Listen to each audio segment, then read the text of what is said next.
record. Okay. Do we have a record? Oh, that's a reminder. Okay. We have a recording light on at your end. Sweet. Okay, so hi to all the people at home. This is kind of, no, I won't say it. I was going to say the light and fluffy week. There's a lot to be said this week on IP reform, but I actually don't want to say too much of it. I really want to hear what you guys think. I'm very interested in hearing your views. I don't want to say a whole lot. I will, probably offer my personal views because I normally can't help myself. But what I will say for those of you watching this recording, thinking that, let's tune in and try and get AJ's views on the various different reforms as a way of kind of getting a bit of a leg up on that 40% assignment. What I will say is this, my take on the IP, the current swag of IP reforms that are going through at the moment, it's just that. It's just my perspective on what's going on. And necessarily my perspective will be different from your perspective. And what I don't want you to think is that for any reason you will be marked up if your view happens to coincide with mine, or correspondingly that your paper would be marked down if you disagree with my views on this stuff. In fact, I'll probably mark you more highly for disagreeing with me, so long as you know you have a decent argument and some decent research and support to back up your argument. I see absolutely no reason for you folks to worry about the fact that your conclusions after your research on whatever reforms that you're looking at are different to mine, okay? Part of the way that I've designed this course, and I kind of harked, about this right back in week 1, I think it was.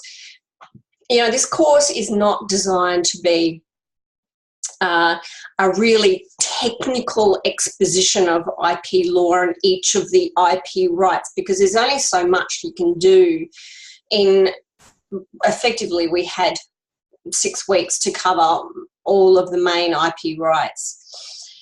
And so the way that I've designed the unit is more of an introductory kind of unit, to give you a cook's tour of the IP rights, and then to drill down into whichever ones that interest you and get in touch with the broader picture on things.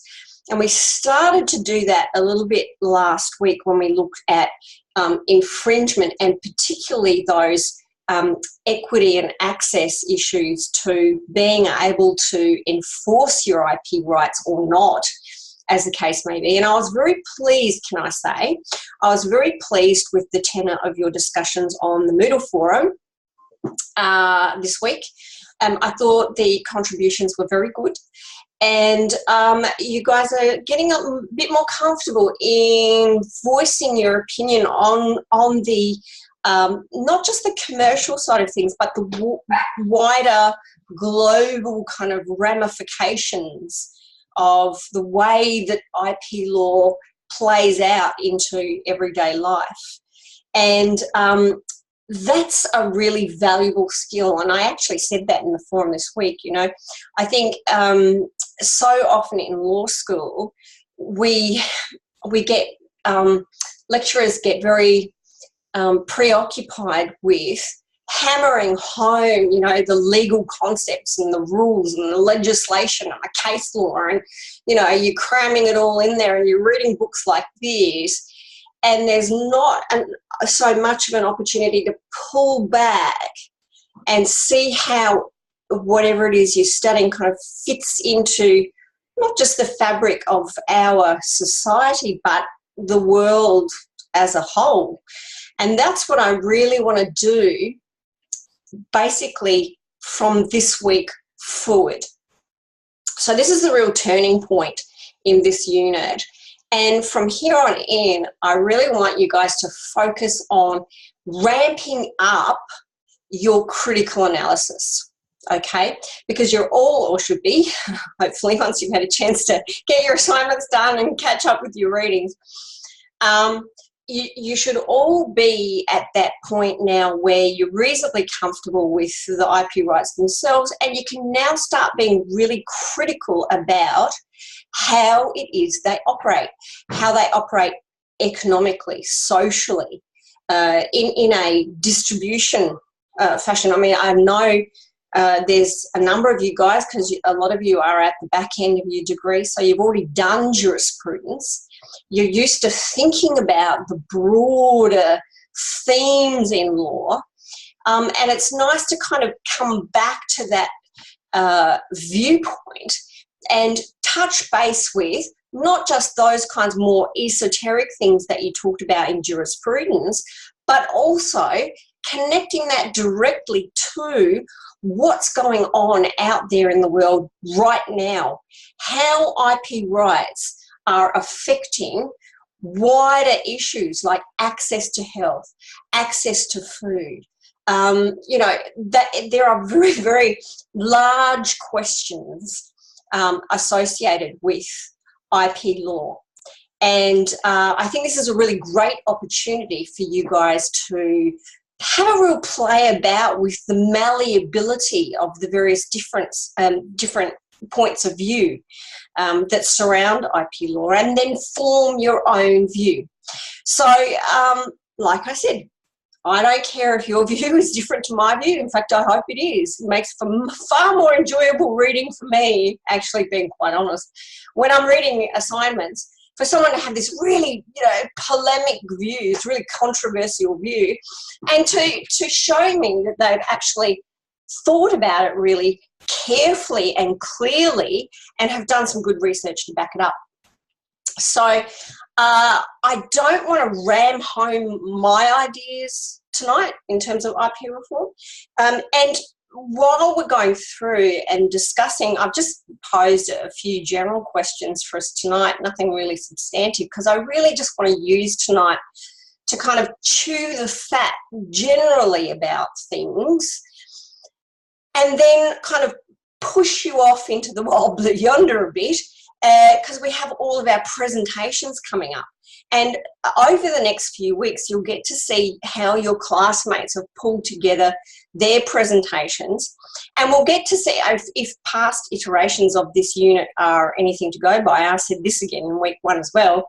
I'm hoping that you really enjoy this back end of our particular unit, because some of the discussions that I had with the students after the presentations last time were really inspirational and showed an awesome level of critical analysis and critical thinking, and a real flavour that, you know, students were in touch with what's going on, how they felt about things, and could enunciate very clearly why they felt a particular way about an issue. So after all that big build-up, as I said, there's not a whole lot really that I've put on the agenda for this evening. What I will do is I'll share my screen briefly. So now there we go. So this is this evening.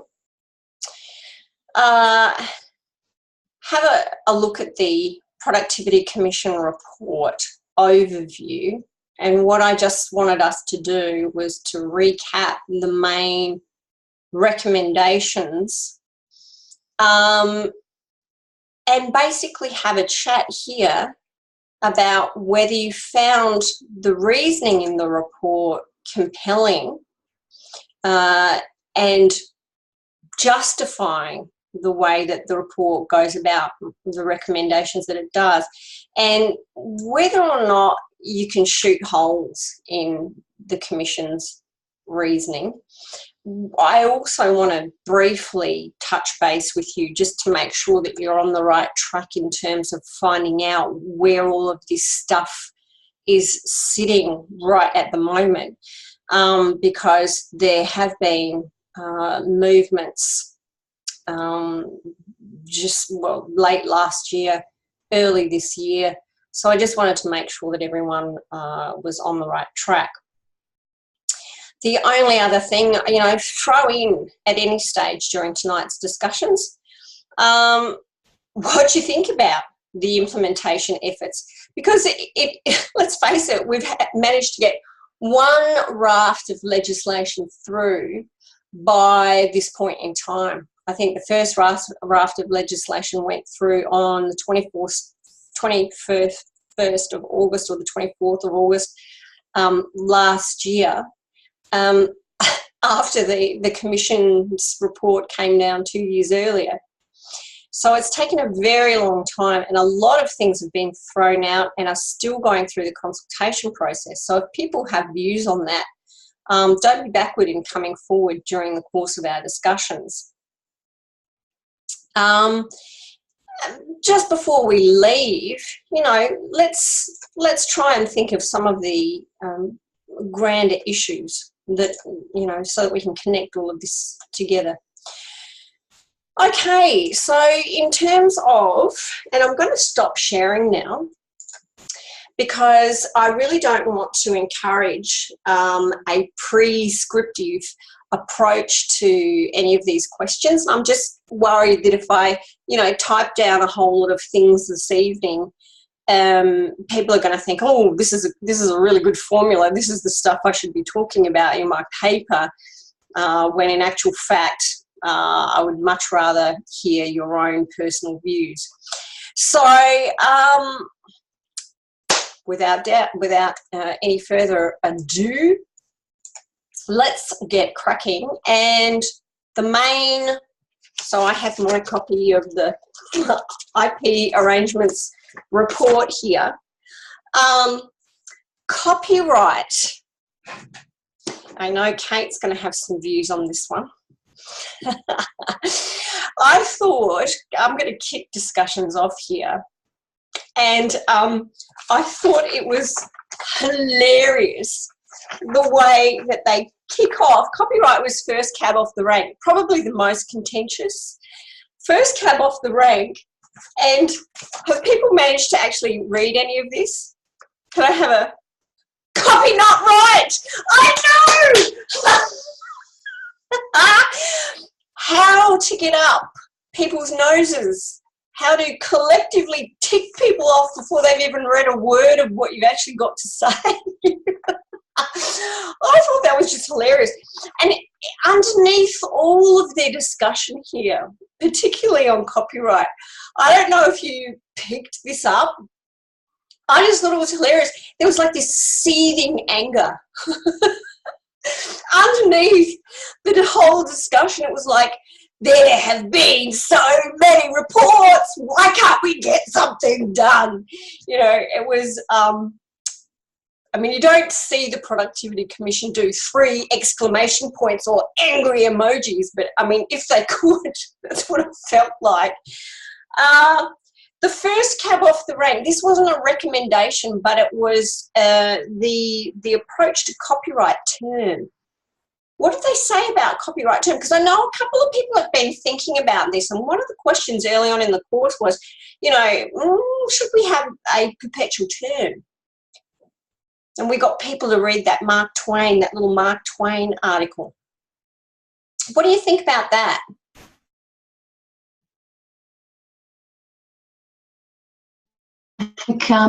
I think we shouldn't. I think it gives people the opportunity to use those ideas, to be creative, and to make new things. Yeah. So what did they think that we should be doing in terms of copyright term. Did they originally say between 15 and 20 years or something? What's the immediate glaring problem with that? I mean, so many things. Yes. First of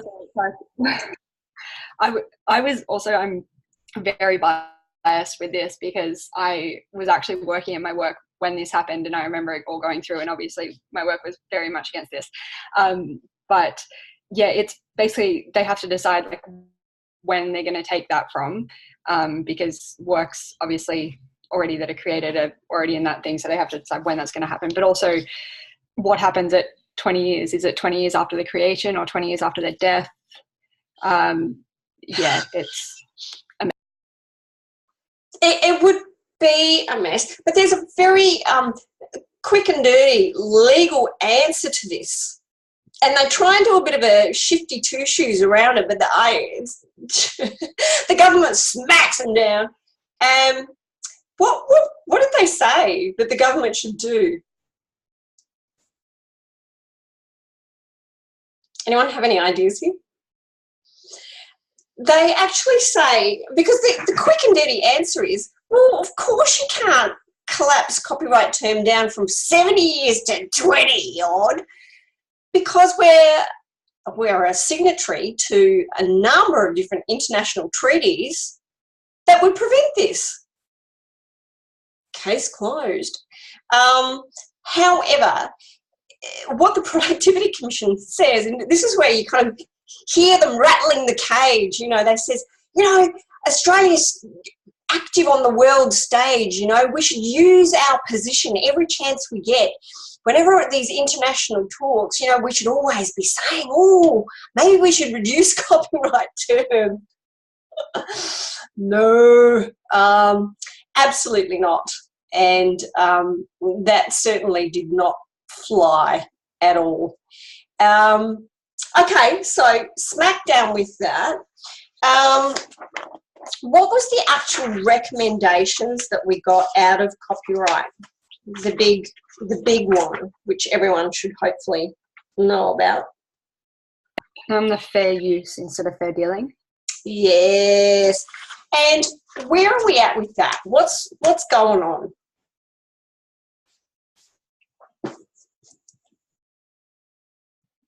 Anyone have any idea? Well, first of all, back up from that. Do we understand the difference between what we have presently, which is fair dealing, and what we are proposing to go to? Do we understand the differences between fair dealing and fair use? Can someone give me a potted summation of the difference?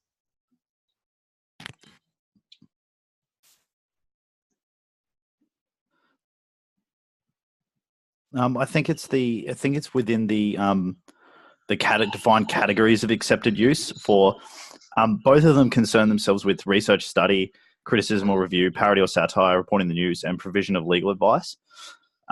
Whereas it's a bit more, I think it's a bit more restrictive within fair dealing as opposed to fair use. That's at least how I interpreted it.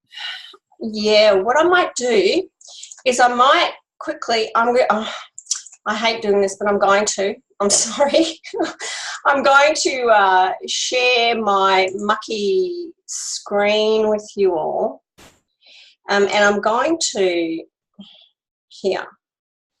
Now, can you see this? I'll go up to the top here. Can you see it says Copyright Modernisation Consultation Paper? Yes? Okay, this is a really good resource. And the government basically scratched their head with this, didn't they? They didn't accept this recommendation that we should move to fair use because politically this is a really hot potato. So effectively what they've said is we're going to hold some further consultations. Now, these consultations closed almost a year ago, and there's been still nothing. There's not really, well, I haven't seen anything. I don't know, Kate, if you've come across anything. But I haven't even seen a stakeholders consultation report, which is a little unusual given that the consultation did close such a long time ago. Has anyone seen, because I haven't been able to find anything. I think they're focusing more on like the safe harbour stuff at the moment. They are at the moment, yes. And you know what? In the lead up to the election, I'm not surprised. I'm not surprised. We're all in caretaker mode now anyway, pending the election.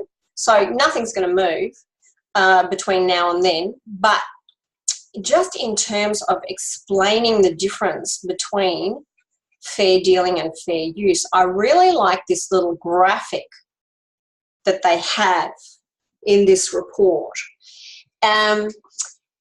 So you can see what we have presently, and that is fair dealing for a number of prescribed purposes. And this graphic doesn't really sum it up completely well, I don't think. But these little factors that need to be considered are already in our legislation. Now, what I will do is I'll take you to the copyright legislation. All right, here it is. It's freaking out. Okay, so what we have here is our fair dealing provisions. Okay, and they are a number of enumerated heads. You will notice that this isn't the only suite of exceptions in the legislation presently. There are others down here, a ragtag bunch of just, various different things, and some others that are actually dotted out throughout the legislation as well. So, but these are what we call our enumerated fair dealing provisions. And so the only hope that you have of hanging your hat on the hook of an exemption from copyright infringement, if you're doing something that would other be infringement, and you want to be able to have that excused, is just for these purposes, okay? Fair dealing for the purpose of research or study, criticism or review, parody or satire, and reporting the news. Now, you will see, and if your use falls outside of those purposes, too bad, okay? Now, here is the exception for research or study, okay? Now, obviously that concerns me because I do a lot of research and study, and I rely on this regularly, as you know, from having a look at my videos. And in this section, you already have the provisions that they want to use as the basis of the fair use, the proposed, what would be the new fair use provision. What they basically want to do is take the guts out of this here and say, as long as the use fits these kinds of considerations, then it should be exempt, regardless of what the actual purpose is. Okay, now you can see this kind of reform push, not just in IP law, might I add. I think that I did mention to you that the Competition and Consumer Act also, the old Section 46, misuse of market power, that in there, the old one used to be tied to a number of naughty purposes, misuse of your market power for a number of naughty purposes. And those purposes have all been turfed out. And now we just have the good old substantial lessening of market power competition in the market test. Simpler, easier. You don't have to just try and hone in on the purpose for which something is done. The other problem with just using purposes is, for example, like in Section 40, research or study, it can be very difficult to know, for example, when you are very squarely within the scope of this exception and when it shades off. I mean, for example, if I make a lecture video for you, and I sample some clips, as I want to do, from various different films or music or whatever, and then I suddenly decide on YouTube that I may wish to monetize that and run some ads across my channel. Is that no longer for research? Is that no longer for study? What's going on there? See, it's one of those where you're tying someone's exemption to a specific purpose. It can be very difficult to know when you're going to lose the benefit of that exemption. Okay, so this is what I'm saying. There's a general push on to try and take legislation away from being tied down to purposes and using just plainer and simpler tests. So, for example, you know, if you're looking at the purpose and character of the dealing, I'll go through something that, you know, my kids regularly infringe copyright. Well, they used to, when they were posting up mashups and so forth to TikTok, or what used to be Musical.ly. Purpose and character of that kind of dealing. Well, it's kids mucking around. Nature of the work or adaptation. You're going to be looking at, so it's just amateur stuff. It's certainly not commercially produced. Possibility of obtaining the work within a reasonable time at an ordinary commercial price. The effect of the dealing on the market for the original work. So has the dealing significantly impacted on the amount of money that the original person is able to make from exploiting the market for their work?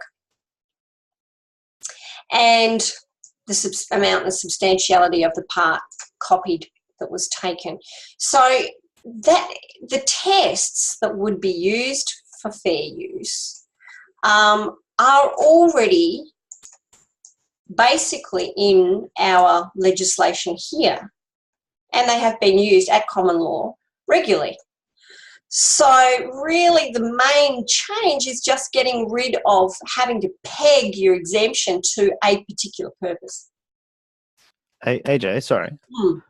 Just with that, one thing I was sort of considering with that is, if you remove the sort of prescribed purposes like criticism or review, could people claim that if you're just going to the fair use, that the effect on the potential value of the work could be lessened by, say, people negatively reviewing it? Something that would have been protected under our current legislation. Yeah, criticism or review. Yeah. Yes, but couldn't the rights holder potentially argue that they've lost their capacity to earn revenue because of it is now lowered because of the use of that their copyright material? No, because you would be fooling. Have a look at here. Let me bring back. Where's my other? Nothing on the legislation. I haven't got. I think I've closed it now. You can't shut down someone's ability to critique your work by using a threat of copyright infringement. Presumably, anyone that's going to be criticising someone else's work will be doing so. They may use quotes. And you will see in the UK fair dealing provisions, they actually have an exemption for quotes there, as well as criticism or review. But generally speaking, when you're criticizing someone's work, you're probably not going to be infringing unless you're copying a fairly substantial amount of the work in order to critique it. That doesn't happen terribly often. But you just, do you see what I mean? You can't just shut down someone's criticism of what you've produced just by threatening copyright infringement. Generally speaking, the criticism won't anyway, but even if there was a large copying of the work for the purposes of, and there was a case years and years ago where someone had put great screeds of quotation and then their comment on that, and then another great screed of quotation and then their comment, and it just, this went on and on and on throughout their critique. Now, that's where I think you're going to be running into issues with potential infringement if you're taking a lot of the original work. That's where this kind of thing would go in. And note that devaluing your market of your work is only one of the factors. Hmm. So I really... Because, sorry, go on. Because it actually,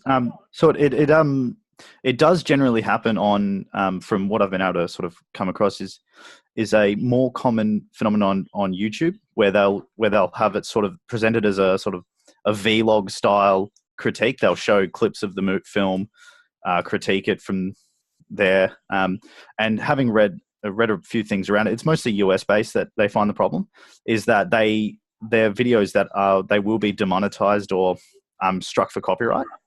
Mm-hmm. Just be careful of the monetizing issue, because that's kind of very separate to like what YouTube decides to do, as in stopping ads from running on your channel, is very separate to whether a court would actually hold copyright infringement. YouTube tends to be quite risk averse, so you got to bear that in mind. But what do other people think? With using Jack's example, wouldn't it be, I guess, easier to prove that if it's like so we're using movies, for example, like a movie that's still in the cinema, if it hasn't yet been released and then they're critiquing it, how did they get a copy of that? That would be obviously much easier to prove that they've breached some area of IP than if it's a movie that's been out for 10 years and everyone's seen it, sort of thing. Oh, you mean getting an illegally downloaded copy of the movie and giving... Well, like I'm just using Jack's example. Like if we're going to be using movies as intellectual property and all the different areas that go into it, if they're taking snippets of it and they're critiquing certain areas, if it's still in the movies, then obviously it's a lot easier to prove that it's being used inappropriately, I guess would be the best, what I'm trying to go down anyway. Yeah, I think you would have to, I'm not so sure it would be easier unless... I think, so with just as like an example, one of the licensing things we've recently come up, well, a couple of years ago now, is that show Gogglebox, where they watch a show and basically have people like watching the show and commenting on it. We were following them up for licensing for it, and they actually got away with showing clips of shows, because they show, it's on like say Channel 10, and they show clips of shows from Channel 9 and Foxtel and stuff, and they actually get away with that because it comes under criticism or review apparently. And so but also it's mainly the reproduction that they still need to reproduce it in a legal way, so they still get a copy of it legally through the channels. And I guess that's the thing with the YouTube ones, is they need to get a legal reproduction of it, and then them communicating that would be fine if it comes under criticism or review or parody or whatever. But it's probably the issue comes with the reproduction, I guess. Yeah, I guess I'm a text-based girl, but you're absolutely right. I think the whole reason why we have all of those factors to consider, whether it's under fair use or fair dealing, the whole reason why we have all of those factors there is so that people do actually have a chance to put their case. Because this is, to some extent, it is a free speech issue, isn't it? Do you think? Or are they fighting words, Kate? No, I definitely think if you're going to be Yeah, stopping everyone, it's breaching your free rights to speech. Yeah. What were Yeah, I you... think that's more of like a, so I think that's more of like a, whether it's like defamation or whatever, like I think that's more that side of it. I think what they're saying doesn't, like their criticism or review could be negative or positive. I don't think that really necessarily matters. I guess it's what their purpose is behind it. So if their purpose is to review, whether that's positive or negative, then it should come under fair dealing and it should be fine. Whereas if their purpose is obviously to, you know, go down the absolutely negative route, that's not actually true, and, you know, that could come under the defamation thing. But yeah, whether it's negative or positive or whatever, I don't think that matters, just the purpose. Yeah, exactly. And that's why you have those factors. Does anybody vehemently disagree with what they've proposed in terms of swapping over to fair use? I'd be interested on your views here. No? Not overly. I think like there just seems to be a general sentiment to move the whole IP law towards the betterment of Australia more than more than towards the actual rights holders themselves, which from one perspective you can agree with, but then, you know, it's got a hint of communism about it as well, if you know what I mean. Like I just, it's, I don't know, there's something there which, you know, it's, you're sort of stamping on the rights holders, but it is for a better outcome in the long run. So yeah, you can agree with it, but you also, I guess, have to be somewhat sympathetic towards the people who actually hold the rights currently. You know, that will all change down the track, but it's difficult. It's a very, you know, like you say, it is a hot potato. I think it's probably a hot potato because the rights holders have a bigger voice than everybody else at the moment. You know, they're shouting, "Don't take my rights away," whereas everybody else is just, you know, going with the flow. So yeah, it is. It's a really political hot potato, and I'm sorry, was someone going to say something there? Oh, sorry. Yeah, I was just going to say that, yeah, with the fair use thing, I know the main, in talking from the rights holder perspective, the main thing that like my work was always talking about was that if you say that fair use, like that's always the term that everyone always uses, like in America and stuff, and especially with things like YouTube and the user generated content, there's this thought that, oh, well, my stuff will just come under fair use. So there, I know in one of there was some economic report that I read about, happened somewhere in like Canada or something. They basically, the amount of people that just didn't get licenses because they thought it would. So if this general culture comes about thinking fair use means there's, you know, you don't need a license, then I think that's a bit of a scary thing. Whereas at the moment, I think there's an okay thing that people aren't necessarily just assuming it comes under fair.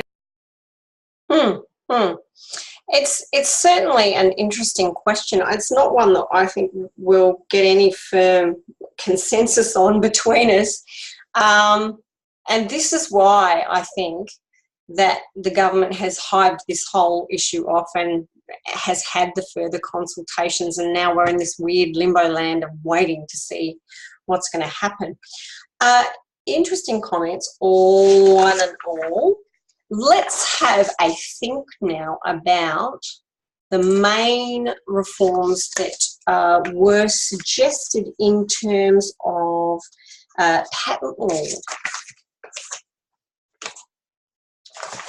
What was the big glaring reform that was suggested in the patents area? Massive. Well, there was two really. from what I could see, was raising the inventive step and abolishing in the innovation patent, which I don't agree with abolishing the innovation patent myself, but I think raising the inventive step is probably a good idea. But if they do that, I think the innovation patent will become more usable. Yes. What do you think about this, Jeff? I know Jeff's got an opinion here. Did you want to make a comment on the abolition of the innovation patent system, Jeff? No. Oh, Jeff's playing his cards very closely to his chest. He's decided to do an assignment on an interesting question that bears on this. So we'll just see. Obviously, I have to tune in for the next exciting instalment. Jeff, he's keeping me dangling. He's not going to give me any spoilers. No criticism or review.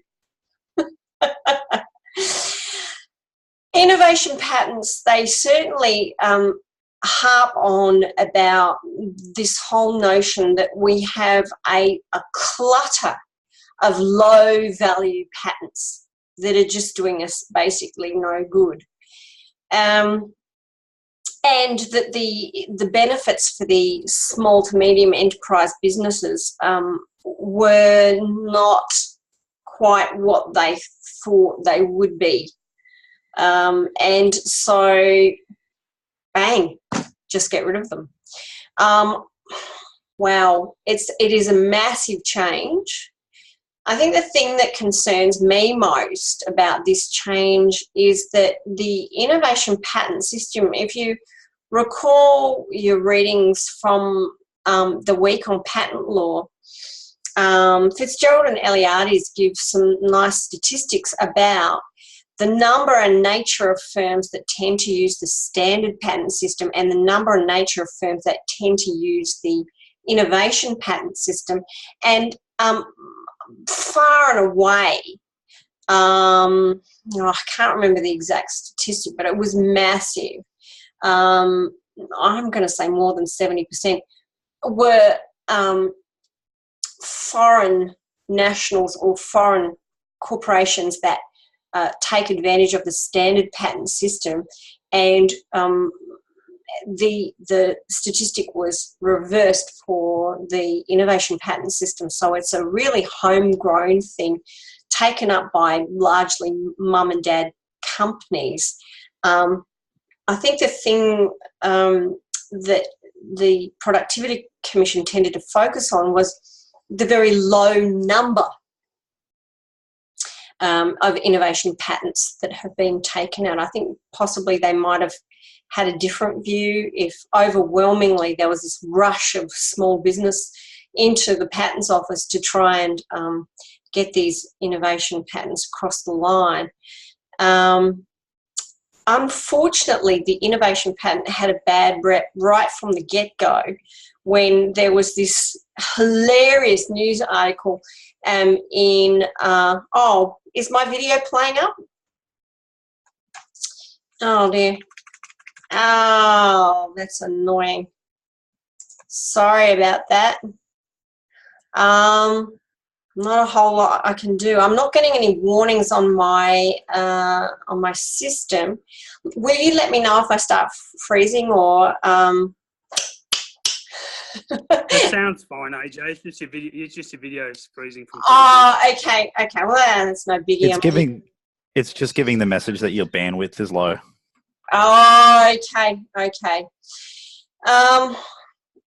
Yeah, I'll push on because we're kind of nearing the end anyway. But the thing that with the innovation patent system was that when in the really early days there was this hilarious Melbourne, I think he was a patent attorney, and because there's no checks and no certification or examination done of innovation patents before they're actually up and running. I mean, you have to have the innovation patent examined before you sue someone, but you can actually get your innovation patent without going to examination. And a Melbourne patent attorney, I think it was, actually put in a specification and got it across the line. And the specification basically claimed the wheel. So he got an innovation patent for the wheel. And it was all over the media at the time. Oh my gosh, what a ridiculous system this is, that someone can get a patent for the wheel. And things kind of went downhill from there, really. Wait and see how it all goes. It's only just in its infancy now. We've got transitional provisions. So that's certainly one to keep an eye on. But what about raising the inventive step? Oliver said, maybe that's a good thing. What do other people think?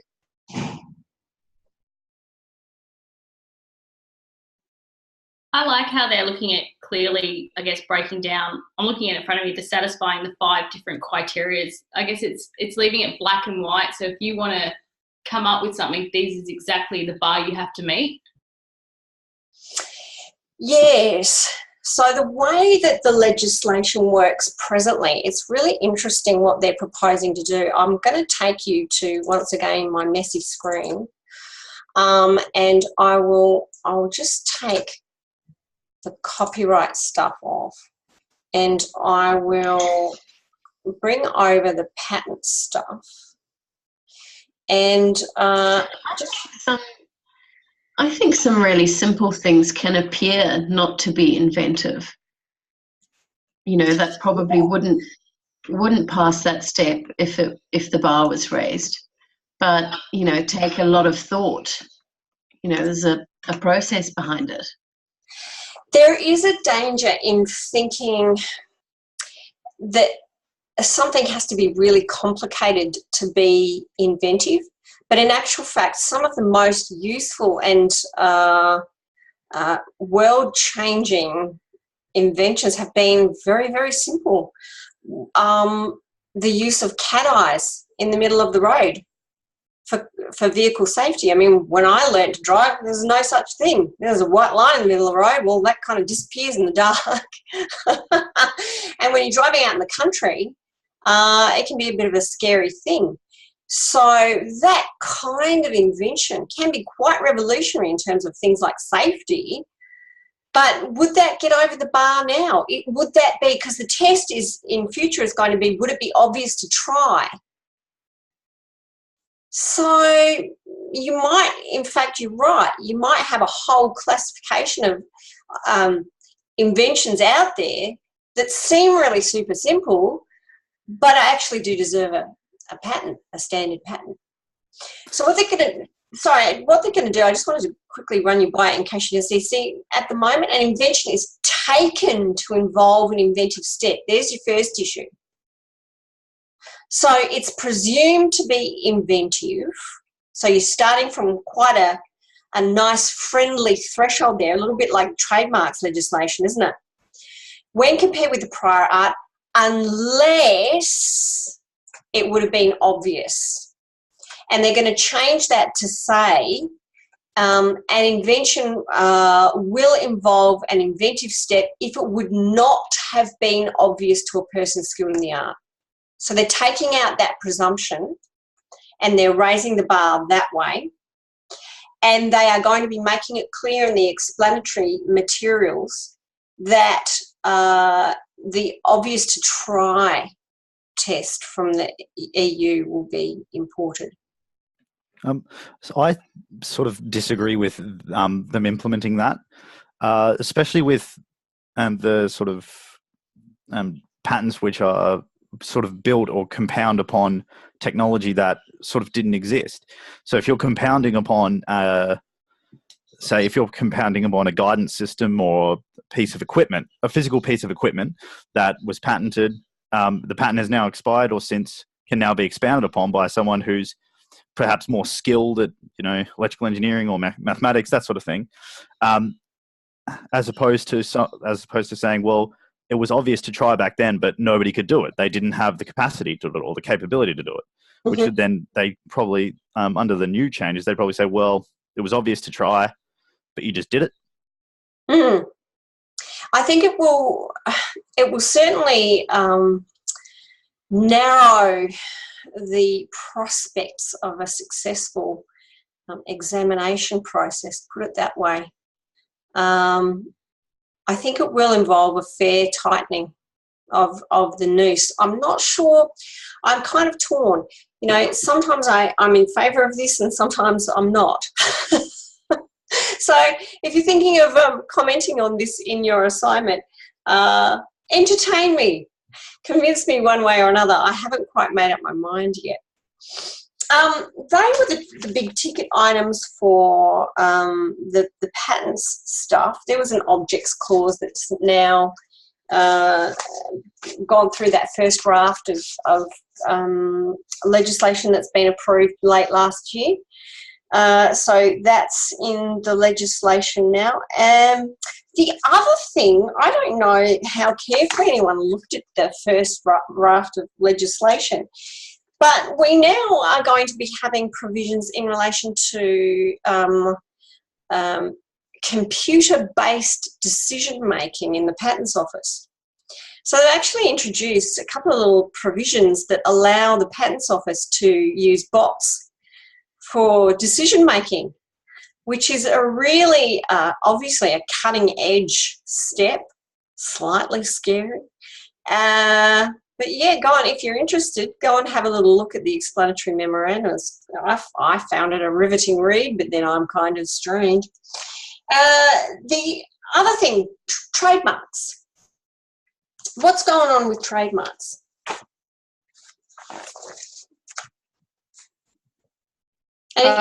Then expediting the removal of unused marks. Yes. What do we think about that? Do you think that you should have a full 5 years once you've actually applied for a trademark and had it granted? Do you think that you need 5 years within which to commence using the mark, or do you think that 3 years would be sufficient? Probably say 3 years is sufficient. Like if you've not, to turn a phrase, if you've not got your stuff in one sock to get something done in 5 years, you probably should have thought ahead a bit more.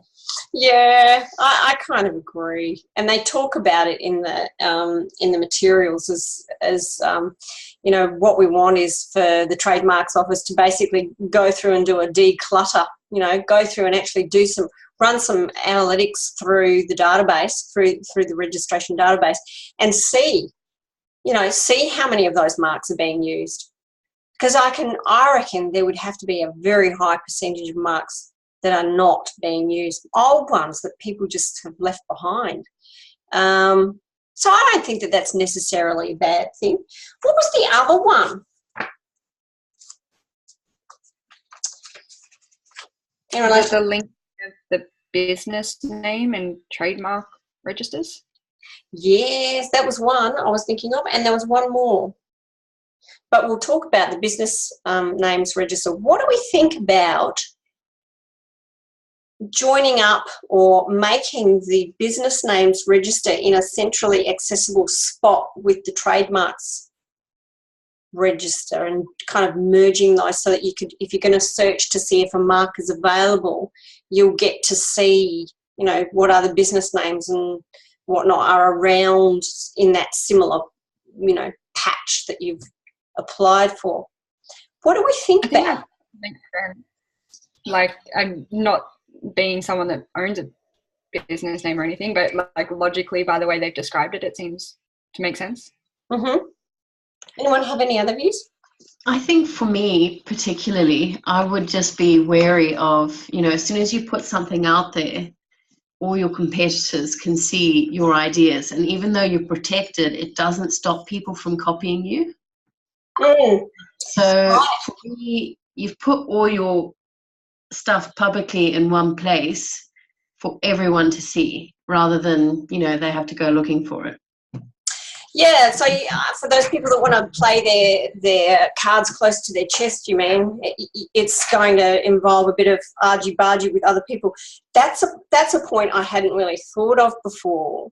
Some of the commentary around this actually said don't join up those databases, because you're going to, for the people that aren't perhaps not so well informed as you know, you folks and me, and the small mums and dads that have registered a trademark, often they don't realise that your mark is only registered for a class or a number of classes of goods and services. So you remember when we were doing the trademarks week, you know, you can have Apple for computers, but someone else could have Apple for, you know, sportswear. And there's no problem with that. They can coexist quite happily. What the commentary I read was saying, well, you know what, if you've got all of these mum and dad trademark owners, all of a sudden, if something pops up on the business name register and it's quite similar to their name, all of a sudden you're going to have all of this argy-bargy between the trademark owner and the new business name registrant, with the trademark owner saying, hang on a minute, you're going to infringe my trademark. But the business might be in a very, very different area, and they're saying it could cause quite a lot of confusion. I can kind of get that. I don't know. What do other people think? No fixed opinion? Not at this time of night anyway.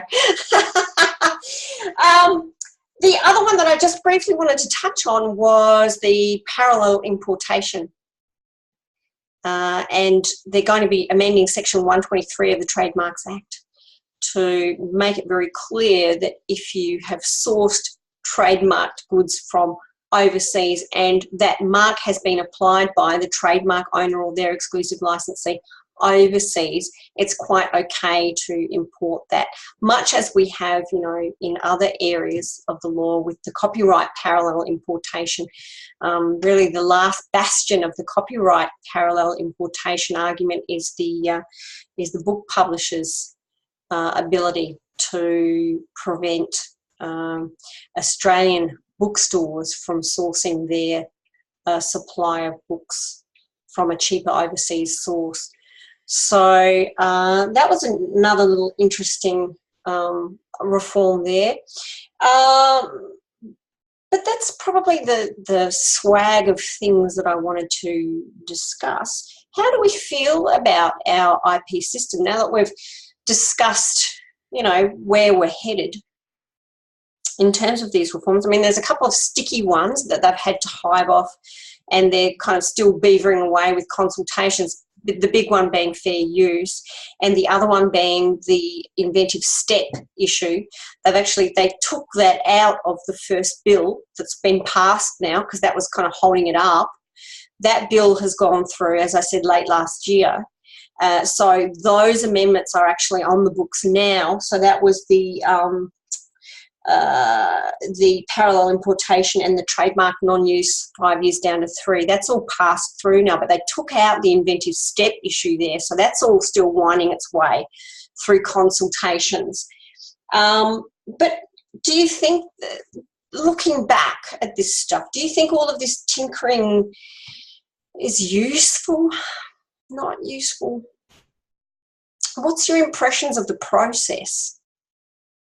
My impression is that it's one that follows through most of sort of our legislation. It's not quick enough. It's too slow, laborious, and it fails often to adapt to the time, like to new technology and to innovation, where by the time it eventually comes out, it's obsolete by 5 years. Yes.